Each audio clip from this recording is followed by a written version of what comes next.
Манай өнөөдрийн монголчууд Америк нэвтрүүлгийн маань өнөөдрийн дугаар болох дээр Оклендийн даунтаунаас хийгдэх дөнгөж сарыг авалтаа дуусчлаа. Өнөөдрийн зочин маань буян дэлгэр маань болох дээр хилээ згааргүй явж ажиллаа хийдэг хүн юм байна. Тэгээд офис нь ингээд хаач хамаагүй очиад аль ч оронд очсон байсан офсоо сонгоод орчдөг. Тэнгүүд одоо жишээ нь бид нэр энэ чинь Оклендийн даунтаун байлаа гэхэд манай офис нь одоо WeWork гэдэг юм нэгдсэн офис байт юм байна. Тэгэхээр бүгдөө энэ нэгдсэн офисын талаар ямар өчтэй юм байдгийг дотор нь яваад сонирхоод тэгээ буяагараа тайлбарлуулад явах гэж байна. За буяа. Манай хэдтэй сайхан тайлбарлаад офис үзүүлнэ.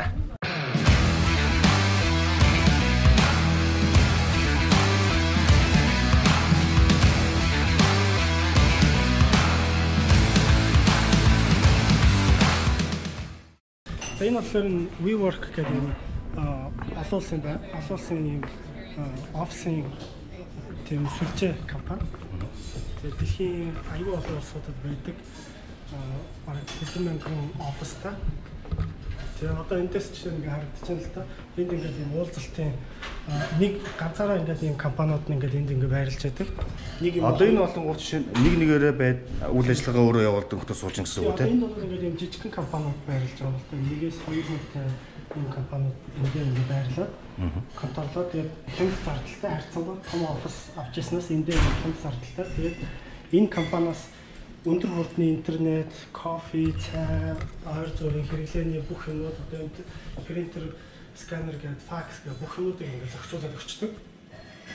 Тэгээд дэлхийн аль ч улсад очсон нэг ойролцоо нэр ханшаар одоо тэр өөрөлтөд арай олон хүмүүс сууж байна. Тэгээд одоо ингээд зарим хэсгүүд бол ингээд юу яасан бэ?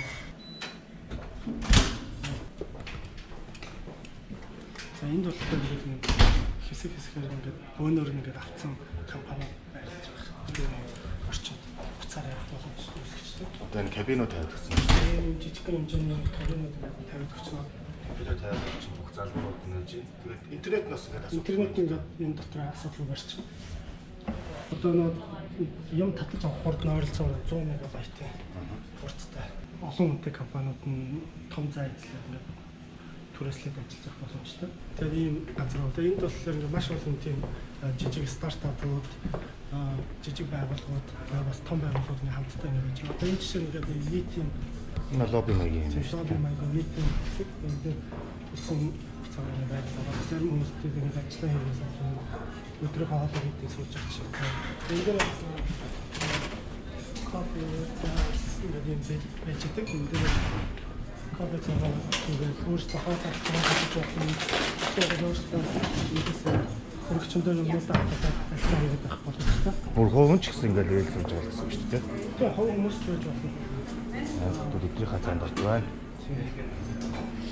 Төлбөр түрээс нь ямар шилжлээд ингэ гişүүнчлээд юм уу одоо тэр талаар яасан.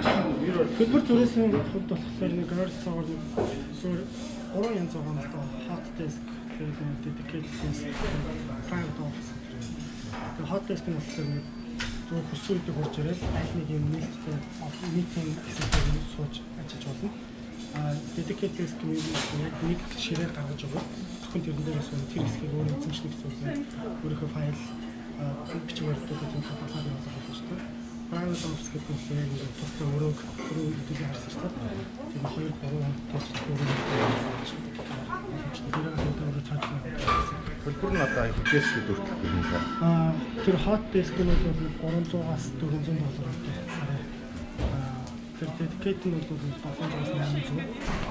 Private office-ийн хэмжээнээс хамаарат 1400-аас 3400 гэх хэмжээнээс хамаарат өөрчлөгддөг.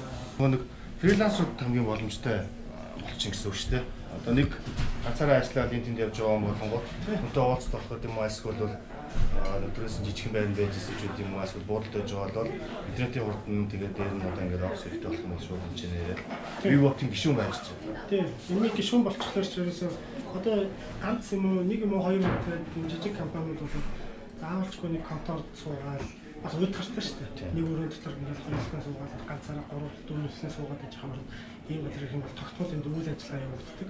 Энэ үйл ажиллагаан дээр нь бас гишүүнүүд нь хамрагдах боломжтой. Интернет, тог, уух юм, кофе, цай, ус гэх мэтлэн ийм ойр зур юмнууд хангагдчихин. Тэгээд принтерүүд нь факс тэгээд үүднийх нь ресепшнийг бас дундаа хэрэгжүүлж болно. Одоо зочин хурж ирэх юм бол тэр зочныг ухтаж аваад хүмүүстэй танилцуулаад замын зааж өгөөд ингэж үйлчлдэг байсан. Монголд бас энэ төрлийн офс байсан байх тийм. Тийм, Монголд бас олон ийм төрлийн офсууд байж байгаа. Бас нэлээд олон нэмэгдсэн л байлээ л дээ. Одоо тэр стартап терминал гэдэг би сая Монголд очихдоо стартап терминал дээр хэсэг сууж ажилладаг байсан. Тэр их надад их олон чинь манай гэртээ ч ойрхон байсан, үйлчлэгээ их сайн, хүмүүс нь их найрсаг. Тэгээ хамгийн гол энэ coworking space ирэхлээрс нь уур амьсгал гэдэг нь аягүй чухал байхгүй.